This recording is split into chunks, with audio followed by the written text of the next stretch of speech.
रोकेगा ईरान, बड़ी जानकारी मिल रही है। मिसाइल पर यूएसए समझौता असंभव, ईरानी विदेश मंत्री अरागची ने यह ऐलान किया है।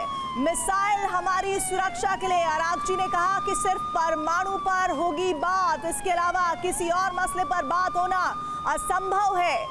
तो फारस की खाड़ी में कुछ बड़ा होने वाला है, क्योंकि ओमान में अमेरिका ईरान वार्ता के बाद से मध्य पूर्व से लेकर अमेरिका तक हलचल बढ़ी हुई है। अमेरिका इजरायल में खुफिया मीटिंग हुई है, जबकि ईरान के पास पड़ने वाले अमेरिकी सैन्य ठिकानों को वॉर रेडी कर दिया गया है। जबकि ईरान ने हाई अलर्ट जारी करके स्ट्रेट ऑफ हॉर्मुज में ड्रोन सर्वेलेंस बढ़ा दिया है। यह हालात तब है जब मस्कट वार्ता में कई मुद्दों पर सहमति के संकेत दिखे थे, लेकिन जिस तरह से सैन्य तैनाती हो रही है वो संकेत दे रही है कि वार्ता सिर्फ दिखावे के लिए की जा रही है। दोनों देश इसकी आड़ में युद्ध की तैयारी कर रहे हैं। अमेरिका ने यूरेनियम संवर्धन पूरी तरह से रोकने की शर्त रखी, लेकिन ईरान ने इसके लिए मना कर दिया। हाँ, इतना जरूर कहा है कि संवर्धन का स्तर कम कर सकते हैं। इसके अलावा अमेरिका ने परमाणु कार्यक्रम, मिसाइल कार्यक्रम बंद करने के लिए कहा, जिसमें ईरान सिर्फ परमाणु कार्यक्रम पर बात करने के लिए ही तैयार हुआ है। इसके आगे तीसरे मुद्दे में अमेरिका ईरान से तेल पर कंट्रोल की शर्त रख रहा है। साथ ही चीन को तेल सप्लाई पर रोक लगाना चाहता है, जबकि ईरान ने कहा है पहले सभी तरह के प्रतिबंध हटाए जाएं। इसके अलावा अमेरिका ने कहा है प्रॉक्सी गुटों को खत्म किया जाए, उनकी सैन्य सहायता रोकी जाए, जबकि ईरान प्रॉक्सी गुटों पर बात करने को ही तैयार नहीं है। अमेरिका के चक्रव्यूह में ईरान फंस चुका है। 4 फ्रंट से हमला हो सकता है। पहला फ्रंट दक्षिणी अरब सागर, जो आक्रमण का एपिसेंटर बन सकता है।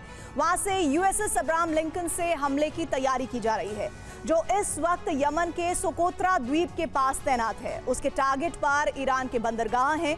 दूसरा फ्रंट फारस की खाड़ी है, जहां से ईरान पर निगरानी रखी जा रही है। इसके अलावा होर्मुज़ स्ट्रेट की घेराबंदी की गई है, जहां यूएसएस मैकफॉल और यूएसएस मिशेर वहां से गुजरने वाले ऑयल टैंकर की सुरक्षा में लगे हैं।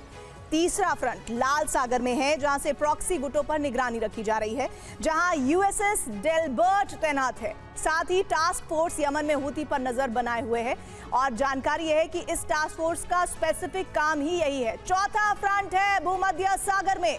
इजरायल के पास वॉरशिप लगाए गए हैं, जहां से ईरान पर लंबी दूरी के हमले किए जा सके।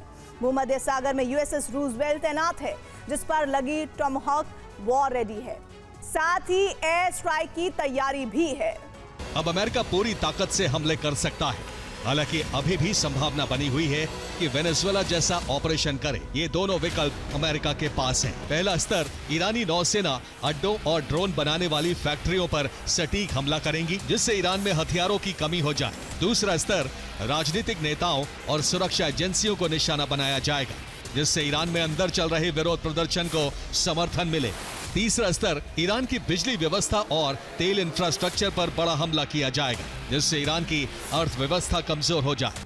मोसाद CIA का संयुक्त अभियान है, जिससे खमेनी शासन का अंत किया जा सके। इसके लिए मल्टी फ्रंट हमले की तैयारी है।